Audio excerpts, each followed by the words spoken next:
right, let's go straight to our first presenter. I've known Dr. Remi Duyile for many, many years. She's done business both here in the United States, but also in the continent. She's from Nigeria. She's done phenomenal work in Nigeria, and then she came back and did work. As I said, these are the people who are looking at it as an end proposition. You can do business here in America, but also you can do business in Africa while you're doing business in Africa. So please put your hands together, and you'll hear more from, there you go, Dr. Remi Duyile. How are you? Thank you, sir.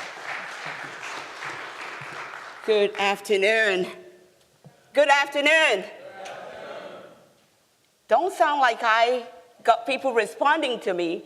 My role this afternoon, based on what Samuel has charged me to do, is to be able to share some of my stories as it relates to my journey as a professional, as an entrepreneur.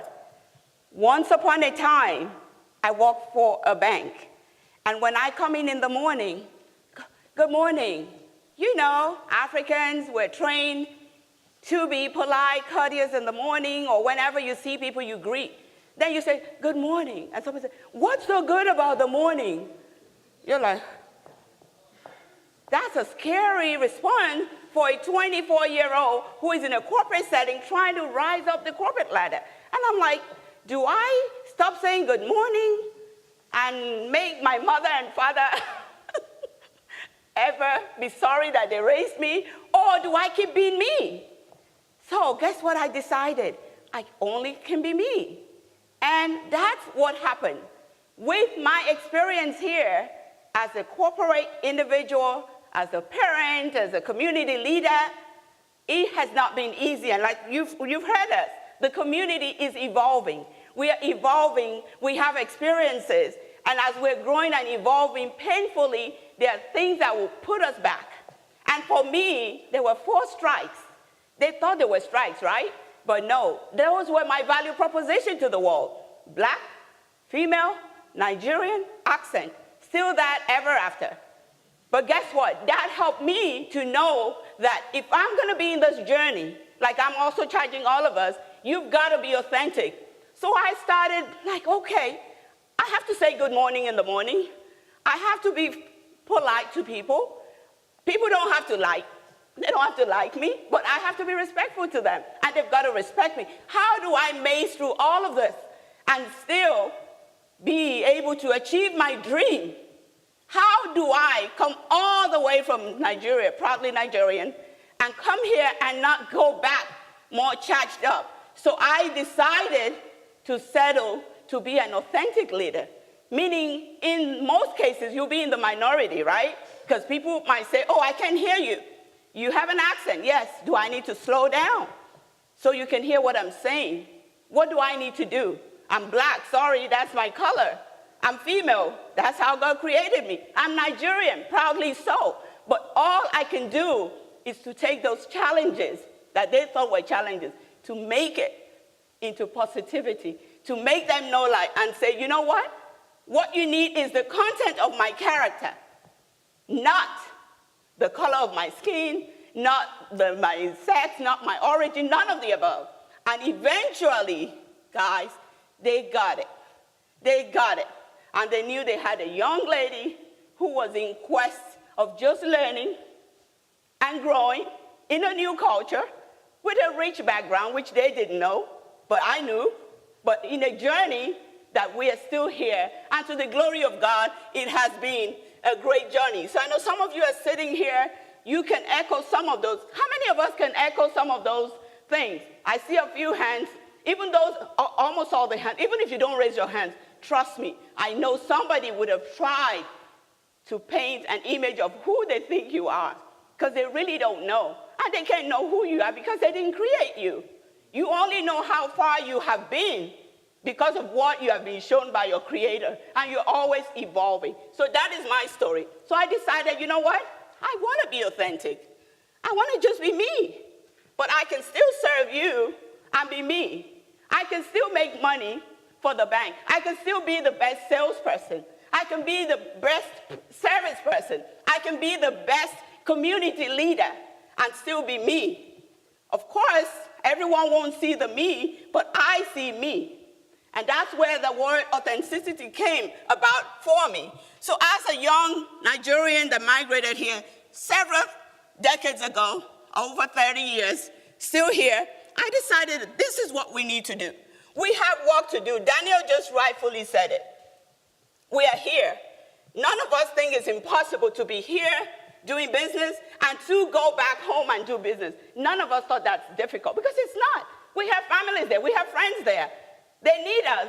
We know the pains and the aches in our home country. So who better can go there? Who better should go there and marry the two nations that we rightfully love to do the best and be the best, us diasporans. So as diasporans, I want to charge us to be able to embrace ourselves. Let us be authentic. Authenticity is something that doesn't cost you anything. It's being original, just being you, and looking for ways to be the best of you all the time. You don't need to be a Janet Jackson. You don't need to be somebody else. You are you. You are a wonderful creature, and you can be better. If there's something you really like and you want to become, because we are all becoming, and if there's something you want to become, you go for it. And that's what happened in my case. Knowing that authenticity is the way I've chosen to live my life, I knew I had to do a little extra work than everybody else because I'm not going to be like the Joneses. I'm going to try to do my work. I might not be into that chit-chatting behind, in your face with this. I didn't want to do any of that. So when you rely 100% on your handwork and God's prosperity, you've got to be authentic. Otherwise, you have to keep changing. One day you're this to this person, the next day you're that to that person. That's not worth it. Life is too fun. There's so much work and so much good stuff that we can do that we don't need to go that route. So an authentic entrepreneur must be psychologically mature and have realistic perceptions of reality. And I'm sure you can agree with me. If you don't have realistic perspective of the world that you're in, thank you. If you don't have that, then you know it's a problem because you're going to be setting expectations that will never come to fruition. And when they don't come to fruition, you're going to be disappointed. And we don't want to be disappointed. We want to know that we're doing our best all the time. So the best thing is to be realistic to ourselves. So once we do that, and you're saying, Remi, you're saying all of those things, being authentic, what does it mean? Being authentic is simply meaning that you are genuine, you're original. You are just you. You're original. It doesn't mean you can be a better you. It simply means origin and genuine. And that's easy. It's healthy.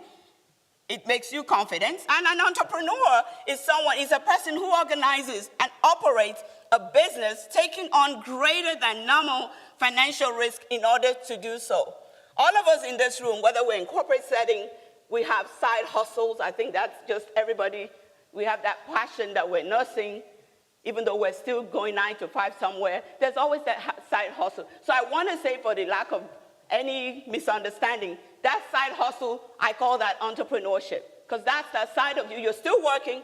You're still doing your 9 to 5, but you're still doing things that you love to do. As that individual, you would know that you've got to be passionate.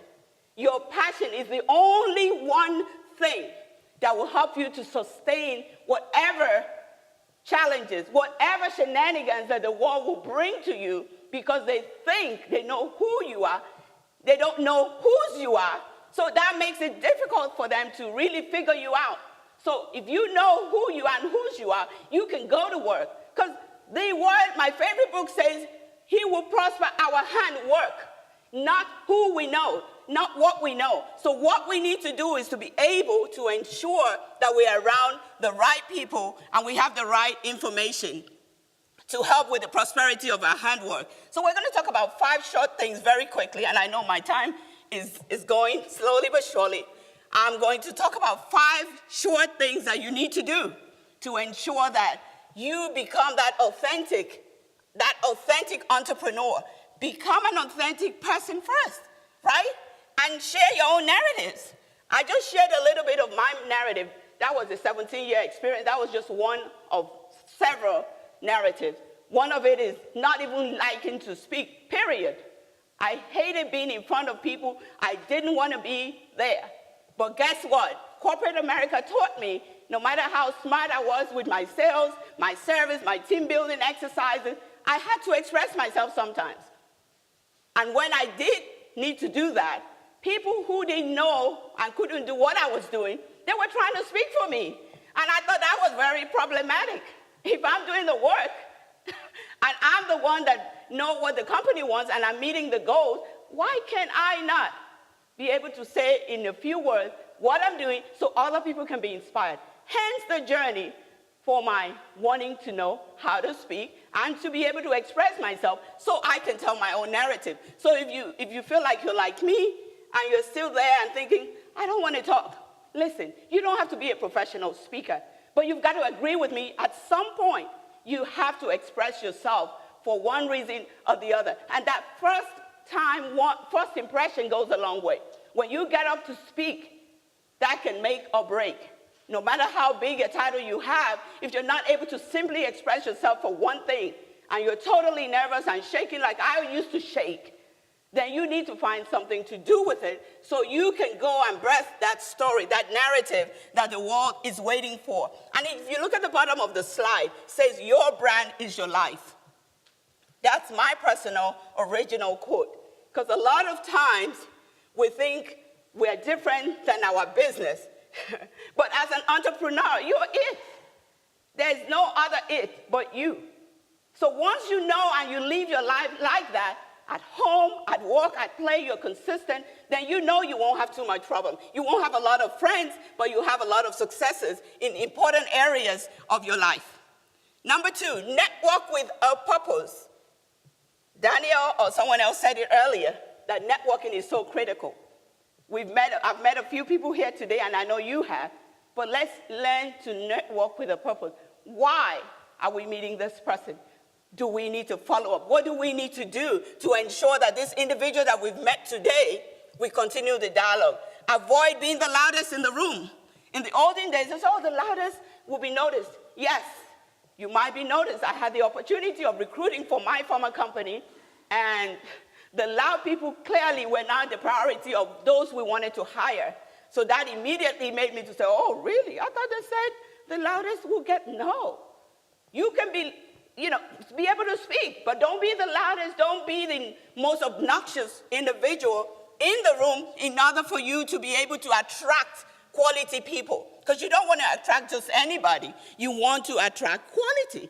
And again, you want to make sure that you follow up. Follow up, all of us. If I say, how many of us do a good job of follow up? A lot of hands might not go up. Oh, you do? Oh, okay, you're good. I know I can't raise my hand. I'm not so good at it, but it's very important. So if somebody is doing it, that's a good thing. Because one connection can make and it can add to where you're going. It can help you a lot. So try to follow up. Don't just collect the cards for the sake of the cards. Just keep doing what you need to do. So network with a purpose. Have a purpose to why and how you are going to do whatever you need to do. Number 3, I'm being told my time is almost up. Number 3, establish and embrace your business brand with passion. Your business brand. You are an entrepreneur. Even if you're a corporate individual, you are your brand. You go every day. There's so many smart people out there. I tell my daughter, everybody out there is so doggone smart. So don't rely on your smartness. What makes you unique? What makes you different? Why will I want to pick you over somebody else? So your brand starts even when you're working for someone, because your brand is going to end up being who you end up being. There's no school you go to specially to create what you will be saying is your brand. And what I did is came up with acronym, brand. And then I'm going to go over the word. B for bold. Be bold. How can you be bold? You've got to have knowledge. You've also be able to break your communication. Be able to speak so that you can express yourself. Your voice is your power. People want to hear it. You have to be resilient. You bounce back in the face of adversity so that you don't stay down. It's easy to easily stay down, but you get up and shake it out and keep going. And when you have that spirit, a lot of things fall in place. Be articulate, express yourself. You won't be perfect. The more you practice, the better you'll be. And of course, and for natural, you want to be natural. Just be yourself and be the best version of yourself. Don't chase after anybody, because everybody has their own story. You might see the glory at different faces, but they have their story. So do not try to chase after everybody's shadow. Be natural and be the best version of you. And D, be dependable. Let your word be your bond all the time. Always let your word be your bond. If you can't commit, don't commit. If you can commit, deliver. If you cannot deliver, let people know. So that's so important. Number 4, lead by example. You are on the world stage. There's nowhere you go. People are watching you, and you're watching people. Whether they're watching you for good or for bad, if they're spying, whatever it may be, you're being watched. So you might as well prepare to be your best. And once you're your best, your Creator will bless the rest and get you to where you need to be. You treat everybody with respect. Respect begets respect. So you've got to make sure you treat everybody with respect. And recognition. Let people get credit. Let credit go to who credit needs to be. Don't just, as a leader, think that you, yourself, and I, that won't work. You won't have a sustainable team like that. Reward, incentivize your team. Number 5, always promote authenticity in your business. Distinguish your offerings. You're African, you're Nigerian. Most of the time, I like to wear my African, a symbol of Africa. Sometimes people say, why are you wearing this? I tell them, and they get it. So whatever your offering is, whatever your brand is, it's okay. People want to see flavor. They want to see variety. Be encouraging. Crystallize your target audience. Who are you going after? Who are you trying to serve? Support. Who and what are your yardsticks? Who are you looking at? Who are you using as your yardstick? When I left corporate America, my yardstick was Bank of America. So when I left for my mortgage company to be instituted, I was not looking at anybody around me because the yardstick was that yardstick of Bank of America. They trained me for 17 years. So who else can be my yardstick? So know who your yardstick are and be consistent. Consistency will help your mastery level. When you're consistently doing something, you're going to master it and you're going to learn something new that will make you be that